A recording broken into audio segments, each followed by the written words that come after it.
அன்பு காட்டுறது போல நடிக்கிறது, பொழுதுபோக்குக்காக மட்டும் பழகிறது, தேவைப்படும் போது மட்டும் நம்மளை தேடுறது, இப்படிதாங்க இருக்கு சில பேருடைய உறவு. சில நாள் அவங்க கிட்ட பேசாம இருந்து பாருங்களேன். பொய்யான அன்பு காட்டுறவங்க உங்க வாழ்க்கையை விட்டே போயிடுவாங்க. உண்மையான அன்பு கொண்டவங்க உங்க வாழ்க்கையில எப்பவும் நிலைச்சு நிப்பாங்க. எல்லா புருஷனும் இப்ப நான் சொல்ல போற 3 விஷயங்களை கொண்டாடிக்கிட்டே எதிர்பார்ப்பாங்க. 1, அமைதி. புருஷன் வேலை செய்யற இடத்துல நிறைய பிரச்சனைகளை சமாளிச்சுட்டு வீட்டுக்கு வருவாங்க. புருஷன் வீட்டுக்கு வந்த உடனே பொண்டாட்டி அடுத்த பிரச்சனையை உருவாக்குறதுக்கு ரெடி ஆகக்கூடாது. 2வது, மரியாதை. புருஷனுக்கு சாப்பாடு போடுறீங்களோ இல்லையோ, மரியாதை கண்டிப்பா நீங்க கொடுத்தே ஆகணும். கண்டிப்பா அதை அவங்க எதிர்பார்ப்பாங்க. 3வது, அவங்க முடிவுகள் கரெக்டா இருக்கும்னு நீங்க நம்புங்க. எதை அவங்க செஞ்சாலும் நீங்க நம்பிக்கை வச்சீங்கன்னா உங்களுக்காக அவங்க என்ன வேணா செய்வாங்க. ஒரு மரத்திலேருந்து ஒரு இலை கீழே விழும்போது அந்த மரம் அது என்னுடைய இலை, அது என் கூட தான் இருக்கணும்னு புடிச்சு வைக்கல. ஏன்னா சில விஷயங்களை நம்ம என்னதான் புடிச்சு வச்சாலும் அது நம்ம கூட இருக்காது. அப்படிதான் லைஃப். நம்ம லைஃப்ல ஒருத்தங்க வருவாங்க, நம்ம சிரிப்புக்கு ரீசனா இருப்பாங்க, நம்ம கனவுக்கு ஒரு பாட்டா இருப்பாங்க. அவங்க நம்மளை விட்டு போகும்போது பிக்கெஸ்ட் லெசனை கொடுத்துட்டு தான் போவாங்க. அப்ப நம்ம கிட்ட 2 சாய்ஸ் தான் இருக்கும். அவங்க போன பெயினை புடிச்சு வச்சு ஹர்ட் ஆகிறது, இன்னொன்னு அவங்க எங்க இருந்தாலும் நல்லா இருக்கணும்னு லெட் கோ பண்றது. அது ஏன்டா உன்னை பார்த்தா மட்டும் அவ்வளவு அலட்சியம்? அது ஏன் நடக்குது தெரியுமா? ஏன்னா என்ன நடந்தாலும் முதல் ஆளா நீ போய் நிக்கிற. அப்ப கண்டிப்பா உன்னை அலட்சியப்படுத்ததான் செய்வாங்க. ஒரு அவசரம்னா முன்னாடி போய் நிக்கலாம், ஆனா எல்லா டைமும் போய் நிக்க கூடாது. நீ அவங்க மேல வச்சிருக்கிற அன்பு, மரியாதை, இம்பார்ட்டன்ஸ் இதெல்லாம் அவங்க கொஞ்சம் கூட புரிஞ்சுக்க மாட்டாங்க. நட்சத்திரம் மேல இருக்கிற வரைக்கும் பார்க்க அழகா இருக்கும். அதே மாதிரிதான் வாழ்க்கையும். எல்லா உறவையும் கொஞ்சம் தள்ளி வைங்க. அப்பதான் உங்களுக்கான மரியாதை உங்களுக்கு கிடைக்கும். நீங்க யார நினைச்சு அழுவுறீங்களோ அவங்க ஒரு துளி கூட உங்களை நினைச்சு கவலைப்பட மாட்டாங்க. ஏன்னா நீங்க அவங்கள நினைச்சு ஃபீல் பண்ற நேரத்துல அவங்க வேற ஒரு பர்சன் கூட நல்லா பேசி சிரிச்சுட்டு அவங்க லைஃபை என்ஜாய் பண்ணிட்டு இருப்பாங்க. தொலைறது உங்க லைஃப் தான், புரிஞ்சுக்கோ.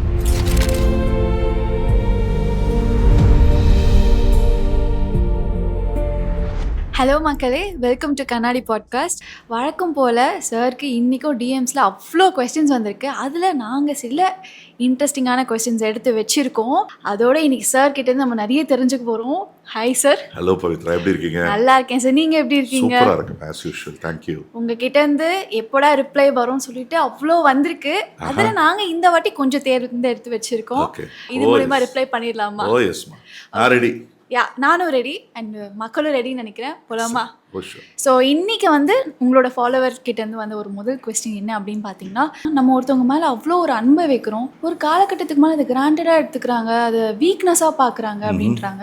இது நீங்கள் எப்படி சார் பார்க்குறீங்க? ஓகே, தான் ஏமாற்றப்பட்டிருக்காங்கன்னு தெரிஞ்சும் அவங்க உங்க கூட இருக்கணும்னு முடிவெடுக்கிறாங்க அப்படின்னா அவங்க ரொம்ப பலவீனமானவங்கன்னு தயவு செய்து முட்டாள்தனமா நினைக்காதீங்க. நீங்க அவங்கள நேசிச்சதை விட அவங்க உங்களை அதிகமா நேசிச்சிருக்காங்க. நீங்க அவங்க உறவை மதிச்சதை விட அவங்க உங்களுடைய உறவை அதிகமா மதிச்சிருக்காங்க. உங்க குடும்பத்து மேல அவங்களுக்கு அதிக அளவுல மரியாதை இருக்கு. இந்த உறவு நீண்ட காலம் போகணும் அப்படிங்கிற கனவு அவங்களுக்கு இருந்திருக்கு. அதனாலதான் உங்களுடைய தப்பை அவங்க மன்னிச்சு விடுறாங்க, கூடயே இருக்கணும் அப்படின்னு முடிவு பண்றாங்க. இது அவங்களுடைய பலவீனம் அப்படின்னு நினைச்சிட்டு நீங்க திரும்ப திரும்ப தப்பு பண்ணீங்க அப்படின்னா அதை விட அயோக்கியத்தனம் எதுவுமே கிடையாது. அதனால ஒருத்தங்க உங்களுக்கு கொடுக்கக்கூடிய வாய்ப்பை சரியா பயன்படுத்திக்கிட்டு அந்த அன்பை மதிச்சு அந்த காதலை மதிச்சு, ஓகே இனிமேல் இந்த மாதிரி பண்ணக்கூடாது அப்படிங்கிற முடிவை எடுக்கணும். அப்படி நீங்க ஒன்னா இருந்தீங்கன்னா நிச்சயமா நீங்க 2 பேரும் சந்தோஷமா இருப்பீங்க. தயவு செஞ்சு ஒருத்தருடைய பலவீனத்தை உங்களுக்கு ஆயுதமா பயன்படுத்தாதீங்க. புரிஞ்சுக்கோங்க, வாழ்க்கை உங்களோடது. இப்போ அடுத்து என்ன கேள்வி அப்படின்னு பார்த்தீங்கன்னா, ஒருத்தர் சொல்லியிருக்கிறாரு, நான் நம்பினாங்க இப்போ யாருமே என் கூட இல்லை, எல்லாருமே என்னை விட்டு போயிட்டாங்க, எனக்கு வாழ்க்கையில் என்ன பண்ணுறதுன்னே தெரியலன்னு கேட்டிருக்காங்க சார். இது டிஎம்ல யாராவது கேட்ட கேள்வியா இல்லை உங்களுடைய கேள்வியா? இல்லை இல்லை சார், நம்மளது எல்லாம் உண்மையில அங்கே கேட்டிருக்காங்க. சரி சரி சரி, ஓகே. கண்டதை நினைச்சு புலம்பிக்கிட்டு இருக்காத. உன் கூட யார் இருக்காங்க, யாரு விட்டுட்டு போனாங்கன்னு யோசிச்சுட்டு இருக்காத. நீ பாட்டுக்கும் வேலையை பார்த்துட்டு முன்னேறி போய்கிட்டே இரு. நீ தலை நிமிர்ந்து நிற்கும் போது போனவங்க எல்லாம் நிச்சயம் திரும்பி வருவாங்க. கண்டிப்பா சார், ரொம்ப நன்றி நீங்க சொன்னதுக்கு. ஓகே, நான் கேட்கல, ஆனா நம்மளுக்கும் கேட்ட மாதிரி இருந்தது. நம்பிட்டேன். சரி, இப்போ அடுத்து என்ன கேள்வி அப்படி பார்த்தீங்கன்னா, ஒரு சில மனிதர்கள் ஒரு சில நேரத்துல வராங்க, பேசுறாங்க, அதுக்கப்புறம் காணாம போயிடுறாங்க. ம்ஹ்ம். எது உண்மையான அன்பு? யார் பொய்யா இருக்காங்கன்னு எப்படி சார் கண்டுபிடிக்கிறது? அப்படின்னு ஒருத்தங்க கேட்டிருக்காங்க. நான் இல்ல. டெஃபரெண்டா நான் பதில் சொல்றேமா? ஆ. அன்பு காட்டுறது போல நடிக்கிறது, பொழுதுபோக்குக்காக மட்டும் பழகுறது, தேவைப்படும் போது மட்டும் நம்மள தேடுறது, இப்படிதாங்க இருக்கு சில பேருடைய உறவு. சில நாள் அவங்க கிட்ட பேசாம இருந்து பாருங்களேன். பொய்யான அன்பு காட்டுறவங்க உங்க வாழ்க்கைய விட்டே போயிடுவாங்க. உண்மையான அன்பு கொண்டவங்க உங்க வாழ்க்கையில எப்பவும் நிலைச்சு நிப்பாங்க. அடுத்து என்ன கேள்வின்னா, ஒரு பிரைட் டூ பி கல்யாணமாக போறவங்க ஒரு கேள்வி எடுத்திருக்காங்க. என்னன்னா, கல்யாணமாக வர பொண்ணா பையனா? பொண்ணு தான் நெனைக்கிறேன். கேள்விய பார்த்தா அப்படிதான் இருக்கு. சரி.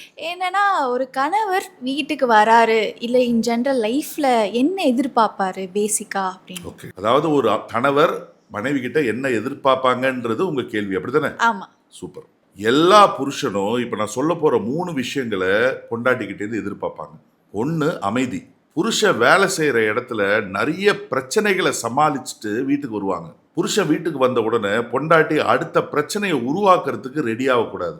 இரண்டாவது மரியாதை. புருஷனுக்கு சாப்பாடு போடுறீங்களோ இல்லையோ மரியாதை கண்டிப்பா நீங்க கொடுத்தே ஆகணும். கண்டிப்பா அதை அவங்க எதிர்பார்ப்பாங்க. மூணாவது அவங்க முடிவுகள் கரெக்டா இருக்கும்னு நீங்க நம்புங்க. எதை அவங்க செஞ்சாலும் நீங்க நம்பிக்கை வச்சீங்கன்னா உங்களுக்காக அவங்க என்ன வேணா செய்வாங்க. இது யார் கேட்டாது அப்படின்னு தெரியல. உங்களுக்கு இது யூஸ்ஃபுல்லா இருக்கும்னு நினைக்கிறேன். கண்டிப்பா சார். எனக்கு என்னன்னா, இதே தான் வந்து என்னோட கணவருக்கும் ஒரு எதிர்பார்ப்பா இருக்கும்.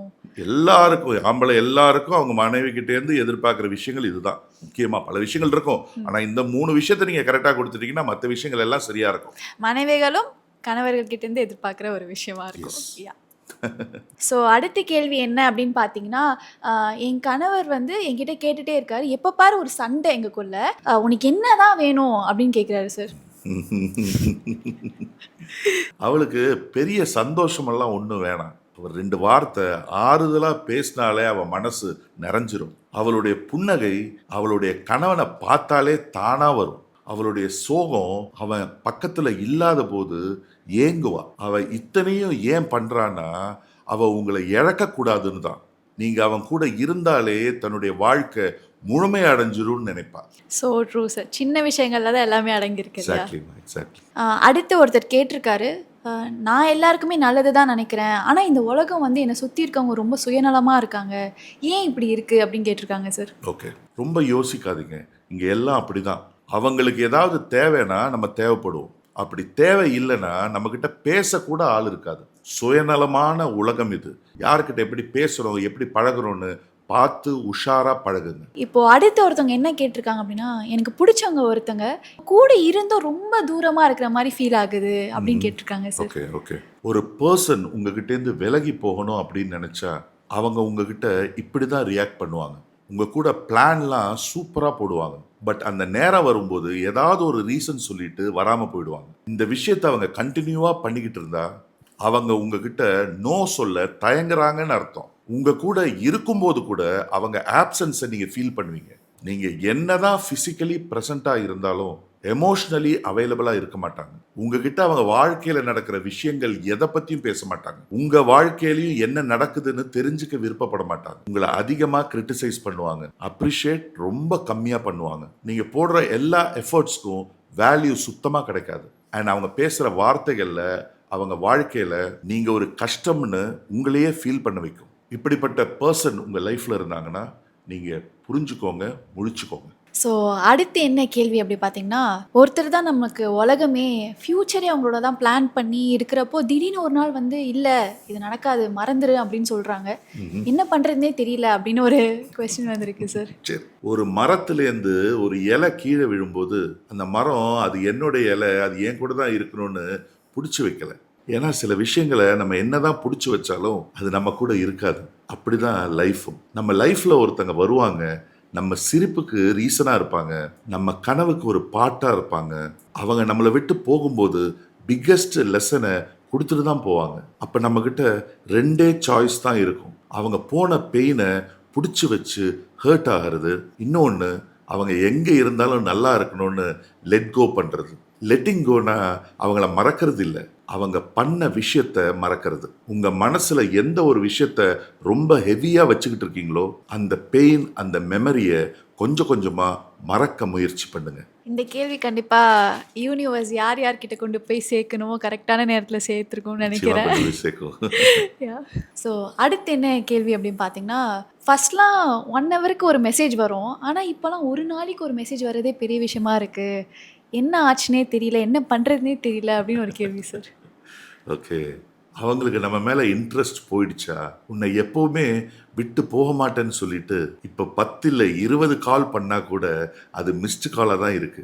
அப்புறம் கால் எடுத்தா கூட நான் வேலையா இருக்கேன் வை, எதுக்கு என்ன டார்ச்சர் பண்ற, நான் பிஸியா இருக்கேன். நீங்க எவ்வளவுதான் ஸ்மைல் பண்ணிட்டே பேசினாலும் உங்களுக்குள்ள வலி இருக்கும். ஏன்னா ஒரு டைம் நீ தான் எல்லாமேன்னு சொல்லிட்டு இருந்த பர்சன் இப்ப நம்ம கூட பேசுறதுக்கே அவாய்ட் பண்றாங்க. நம்மளுக்கு என்ன பண்றதுன்னே தெரியாது. நம்ம டெய்லி ரோட்டீனே அவங்களா தான் இருந்தாங்க. அவங்க தான் வேணும்னா 1 இயர் வெயிட் பண்ணுங்க, அவங்களே வருவாங்க. அப்படி வரலனா நீங்க புரிஞ்சுக்கோங்க, விலக பழகிக்கோங்க. லைஃபை வேஸ்ட் பண்ணாத. எதையும் ஃபோர்ஸ் பண்ணி கூட வச்சுக்க கூடாது. வச்சாலும் அது தங்காது. ஸோ அடுத்து என்ன கேட்டிருக்காங்கன்னு பார்த்தீங்கன்னா, நமக்கு பிடிச்சவங்க நம்ம ஒன்று பேசினா பேசுகிறாங்க, இல்லைன்னா ஆளே காணோம், ஆள் அட்ரஸே காணோன்னு இருக்கு, ஏன் அப்படின்னு கேட்டிருக்காங்க சார். ஓகே. அவங்களுக்கு உங்க கூட பேசினாலும் பிரச்சனை இல்லை, பேசலனாலும் பிரச்சனை இல்லை. நீயா போய் பேசினா நல்லா பேசுவாங்க. நீ போய் பேசலைன்னா அவங்களும் பேச மாட்டாங்க. நீ தான் ஏதோ லூசு மாதிரி அவங்களுக்கு என்ன பிடிக்கும் ஏது பிடிக்கும்னு பார்த்து பார்த்து பண்ணிட்டு இருக்க. அவங்களுக்கு உங்களை பத்தின நினைப்பே இருக்காது. அப்படி எதுக்காக இப்படி லூசு மாதிரி தொங்கிட்டு இருக்க? விட்டு தொலை. அடுத்து என்ன கேட்டிருக்காங்க அப்படின்னு பார்த்தீங்கன்னா, நம்ம சில பேருக்கு கொஞ்சம் கூட ஒரு காயம் ஏற்படுத்தக்கூடாதுன்னு பார்க்குறோம், ஆனால் நம்மளுக்கு பெரிய வலியை கொடுக்குறாங்க, அது எப்படி அப்படின்னு கேட்குறாங்க சார். அது எதனாலன்னு கேட்குறாங்களா? ம் ஓகே. நீங்க எப்பவுமே உங்களுக்கு பிடிச்ச பர்சனை சின்னதா கூட ஹர்ட் பண்ணிடக்கூடாதுன்னு நினைக்கிறீங்க. ஆனா ஆப்போசிட்ல இருக்கிறவங்க அப்படி இல்லை. உங்களுக்கு ஹர்ட் ஆகும்னு தெரிஞ்சும் வேணும்னே உங்களை ஹர்ட் பண்றாங்க. எல்லாரும் உங்களை மாதிரியே இருக்கணும்னு நினைக்கிறது உங்க தப்பு தான். யாருக்கிட்டையுமே எதையுமே எதிர்பார்க்காதீங்க. அப்படி எதிர்பார்த்தீங்கன்னா நீங்க இப்படி தான் ஹர்ட் ஆவீங்க. பிரகாஷ்னு ஒரு ஃபாலோவர் கேட்டிருக்காரு சார், என்னை ஏன் எல்லாரும் கிராண்டடாக எடுத்துக்கிறாங்கன்னு தெரியல அப்படின்னு. அது ஏன்டா உன்னை பார்த்தா மட்டும் அவ்வளோ அலட்சியம்? அது ஏன் நடக்குது தெரியுமா? ஏன்னா என்ன நடந்தாலும் முதல் ஆளா நீ போய் நிக்கிற. அப்ப கண்டிப்பா உன்னை அலட்சியப்படுத்த தான் செய்வாங்க. ஒரு அவசரம்னா முன்னாடி போய் நிக்கலாம், ஆனா எல்லா டைமும் போய் நிக்க கூடாது. நீ அவங்க மேல வச்சிருக்கிற அன்பு, மரியாதை, இம்பார்ட்டன்ஸ் இதெல்லாம் அவங்க கொஞ்சம் கூட புரிஞ்சுக்க மாட்டாங்க. நட்சத்திரம் மேல இருக்கிற வரைக்கும் பார்க்க அழகா இருக்கும். அதே மாதிரி தான் வாழ்க்கையும். எல்லா உறவையும் கொஞ்சம் தள்ளி வைங்க. அப்பதான் உங்களுக்கான மரியாதை உங்களுக்கு கிடைக்கும். ஸோ ஒரு ஃபாலோவர் கேட்டிருக்காங்க சார், இப்போ எல்லாரும் வந்து சினிமா விட வெளியில தான் ரொம்ப நடிக்கிறாங்க, எப்படி அதை கண்டுபிடிக்கிறது அப்படின்னு. ஓ, நடிக்கிறவங்கள கண்டுபிடிக்கிறது எப்படின்னு கேட்டிருக்காங்களா? ஆமாம். ஓகே. நடிக்கிறவங்களை எப்படி ஈஸியா கண்டுபிடிக்கலாம் தெரியுமா? உண்மையா ஒருத்தங்க உங்களை நேசிச்சா அவங்களால ஒரு நாள் கூட உங்க கூட பேசாம இருக்க முடியாது. அதே அவங்க உங்களை நேசிக்கிற மாதிரி நடிச்சா அவங்களால உங்ககிட்ட எத்தனை நாள் வேணா பேசாம இருக்க முடியும். டெஸ்ட் பண்ணி பாருங்களேன், உண்மையா இல்லையான்னு உங்களுக்கே தெரியும். ஸோ அடுத்து என்ன கேள்வி அப்படின்னு பார்த்தீங்கன்னா, நான் தான் ஒருத்தவங்களை பற்றி அவ்வளோ கவலைப்படுற மாதிரி இருக்கு, ஆனால் அந்த பக்கம் எதுவுமே இல்லாத மாதிரி இருக்கு அப்படின்னு கேட்டிருக்காங்க சார். ம்ஹும். நீ என்ன நினைப்ப, நீ எவ்வளவு கஷ்டப்படுவ, அப்படியெல்லாம் உன்னை பத்தி யோசிக்காத ஆளை நினைச்சு நீ இப்படி கஷ்டப்படுறதெல்லாம் நல்லாவா இருக்கு? இங்க கஷ்டம் வந்தாதான் கடவுளையே தேடுவாங்க சில பேர். இப்ப நம்ம எல்லாம் எந்த மூளைக்கு? பார்த்துக்கலாம், சரியாயிடும். ஒரு ஃபாலோவர் கேட்டிருக்காங்க, நான் இங்கே அவ்வளோ கஷ்டத்தில் இருக்கேன், ஆனால் அவங்க சந்தோஷமாக அவங்க லைஃப்பை லீட் பண்ணிட்டு இருக்காங்க, எப்படி தான் முடியுது அப்படின்னு கேட்டிருக்காங்க. நீங்க யாரை நினைச்சு அழுவுறீங்களோ அவங்க ஒரு துளி கூட உங்களை நினைச்சு கவலைப்பட மாட்டாங்க. ஏன்னா நீங்க அவங்கள நினைச்சு ஃபீல் பண்ற நேரத்துல அவங்க வேற ஒரு பர்சன் கூட நல்லா பேசி சிரிச்சிட்டு அவங்க லைஃப்பை என்ஜாய் பண்ணிட்டு இருப்பாங்க. தொலைகிறது உங்க லைஃப் தான், புரிஞ்சுக்கோங்க. ஸோ ஃபாலோவர்ஸ்லாம் கேட்டிருந்த கேள்விக்கு அழகாக பதில் சொல்லியிருந்தீங்க. கண்டிப்பாக உங்களுக்கு யூஸ்ஃபுல்லாக ஹெல்ப்ஃபுல்லாக இருந்திருக்கும் நிறைய பேருக்கு. நாங்கள் 2 பேரும் அடுத்த கண்ணாடி பாட்காஸ்ட்டில் உங்களை சந்திக்கிறோம். தேங்க்யூ ஆல் ஃபார் வாட்சிங்.